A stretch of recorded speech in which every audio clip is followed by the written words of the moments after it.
একের পর এক ভাইরাল হচ্ছে তাণ্ডব সিনেমার ফুটেজ। কখনো আসছে শুটিং ভিডিও, আবার কখনো আসছে একদম মেকআপ করা, প্রিন্ট করা পিকচার্স, যেন মনে হচ্ছে এটা সেট থেকেই তৈরি হচ্ছে। তবে একটা ব্যাপার নিশ্চিতভাবে বলা যায় যে তাণ্ডবের যতগুলো প্রিন্ট কিংবা লুক ভাইরাল হয়েছে সবগুলোই একদম ক্লোজলি ক্যাপচার করা হয়েছে। রিসেন্টলি একটা পিকচার আসছে জয়া আহসান এবং শাকিব খানের, যেটা তাণ্ডব সিনেমার মধ্যে ইন্টারভিউ থেকে নেওয়া, এবং নিঃসন্দেহে এটা বলা যায় যে এমন কেউ এই জিনিসটা পাবলিশ করছে বা এই কাজগুলো করছে যারা তাণ্ডব সিনেমার খুব ক্লোজ পার্সন। গড়ের শত্রু বিভীষণ, এমনটাই বলা যায় এই সিনেমার ক্ষেত্রে।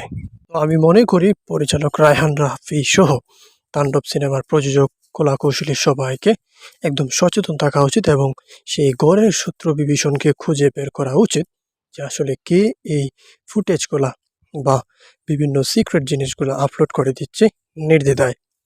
তাকে খুঁজে বের করে অবশ্যই অবশ্যই কঠোর শাস্তি প্রদান করা উচিত।